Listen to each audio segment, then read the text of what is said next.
2 months into the year, and you could feel the positive vibes all around the sports card world. But with some iconic single cards still flat to down in price, is it too early to start celebrating? Oh my God! Did a group breaker on Whatnot pull a $5,000 Victor Wembanyama rookie card and steal it from his very own customer? Or is there more to the story? We will examine. Topps forgot to put foil stamping on their one-of-one cards in 2024 Topps Series 1 baseball. What kind of nightmare does this give for both buyers and breakers of this product? And Topps Big League Baseball is back for 2024. You'll remember that the 2023 version of this product featured cards of some of your favorite hobby heroes. 4 times. Which of your beloved sports card influencers should get a card in this year's set? You know we won't hold back on this edition of Sports Card Radio. And don't forget, when we air this on our normal program, think about what's going to happen then. Okay, let's jump into some market talk first. I think things are pretty good, to be honest. If you've been to a card show recently, you've probably seen some strong attendance. I was at one this past weekend. It was a good crowd there. I'll be set up at the Auburn Sports Card Show this weekend, this Saturday. So come on out and see us there. I would say the card show circuit is very strong. The attendance at these shows, very, very strong. The gambling side of the hobby, I would say that is fairly strong as well.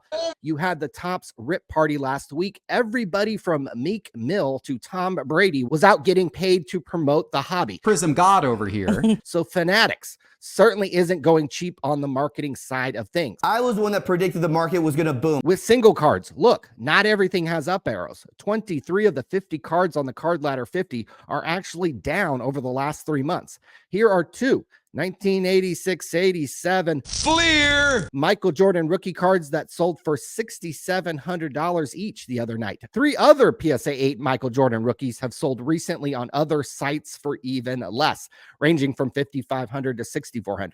This card is down 11% over the last year and 24% over the last 2 years, according to Card Ladder. You can see similar trends with cards like this 1954 Topps Hank Aaron rookie card, which is down 10% before selling fees over the last 2 years. 10% seems light compared to the 40% this Luka Doncic card has lost in value during the last 2 years. Luka Doncic. Flippers and dealers, though, who consistently buy and sell cards can win in any market, in my opinion. It's the guys who claimed to be sports card investors who have taken a beating. Seemingly nobody, have you noticed this? Seemingly nobody wants to say they are a sports card investor anymore. Good. Guys, you might even see people who hype themselves as investors in the space pivot their business model. But I think short-term flippers and dealers with low overhead can flourish right now. These types of people treat the hobby like a business. For everyone else, and that is frankly most of you watching, buying cards isn't a business. At best, it's a hobby. At worst, it's a step above having a gambling problem. Brandon Cooks. Speaking of opening packs, a breaker on Whatnot is being accused of keeping a Victor Wembanyama rookie card serial numbered 1 of 10 that he pulled for a customer. But is there more to this story? A Roger Smith posted on Facebook that breaker Differ323 on Whatnot pulled a Wembanyama Monopoly Prism rookie card, serial numbered 1 of 10, and then decided to not ship the card. Instead, the breaker sent Roger Smith a measly $100.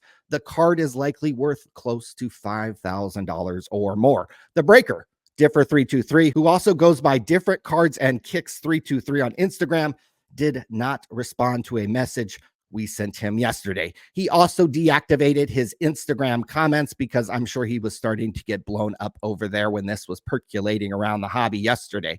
The previous shows, including the one involving the Wembanyama card, have been deleted off his Whatnot account. But there may be more to the story. According to several reports, the customer who bought into the break, their payment was actually declined, and the group breaker decided to accept an IOU from the customer instead of being paid out.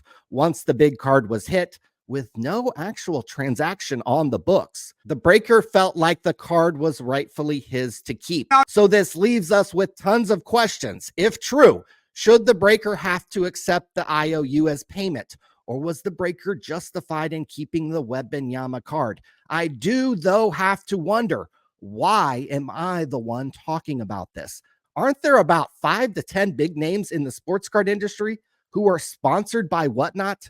What do those dorks have to say when these types of situations come up? I am partnering up with Whatnot. Topps is out with a statement that they forgot to put the foil stamping on some special one-of-one cards they made for 2024 Topps Series 1 baseball. Each base card in Topps Series 1 was supposed to have a stamped one-of-one card. Turns out many of these cards were only stamped one-of-one on the back. This creates a nightmare for both buyers and breakers of this product. Because breakers don't actually care about you, they speed through the cards when breaking this product. Some don't even ship the base cards themselves. With these special one-of-one cards only being stamped on the back, it's a good chance breakers who pulled these cards didn't ever look at them closely enough to notice. Another problem for Topps is it will likely be easy to counterfeit these cards. Simply add a one-of-one stamp on the back of any Series 1 card, and you might be able to pull off a nice little scam. Look, we mentioned on last week's video how Fanatics is taking serious heat for changing the style of MLB jerseys this season. On the card side of things, these mistakes will continue to mount for Fanatics and Topps over the years. But unlike the jersey industry, Fanatics has a bunch of dealers, breakers, influencers, and customers themselves who all want to make money from this business. You don't go buy your favorite player's jersey in hopes of making money. These people with financial incentive in this industry will look the other way when these types of mistakes will happen. That's got to be the biggest card you can hit. 2024 Topps Big League is back. Most of you are sick, degenerate gamblers, so you stay away from penny slot products like this. But one aspect of this set that got everybody talking last year were these influencer cards added to the set. It sparked conversation and likely jealousy amongst the picture of men community. For instance, did Aaron Nowak deserve a card considering he was caught shill bidding using his mom's eBay account? Welcome to my channel. What has Tim McHenry done for the sports card industry besides wear a stupid hat at card shows and get Jeff Wilson to give him $400,000 for a product nobody in this hobby uses? Star stock. It makes you wonder who, if any, influencers Topps will decide to put in the 2024 set. Perhaps Mojo Sports will get a card. That's not content. For Mojo, this would be a huge win. Instead of charging $5 to sign a sticker for you, perhaps he can start to sign his new big league cards for his adoring fans. That's drama. And what about the great one himself? No, not Wayne Gretzky, the great curator, the gatekeeper of all things pure in this hobby. Can someone please unlock the door and give us the chase card we've all been wanting? Where we can be the gatekeepers. Who do you think should be in the new 2024 Topps Big League set? Leave me a comment. Let me know. And be sure to check out our live stream tomorrow night where we will be talking on everybody in this hobby. And be sure to come out to the Auburn Sports Card Show this Saturday, and we will see you then. And don't forget, Fleer!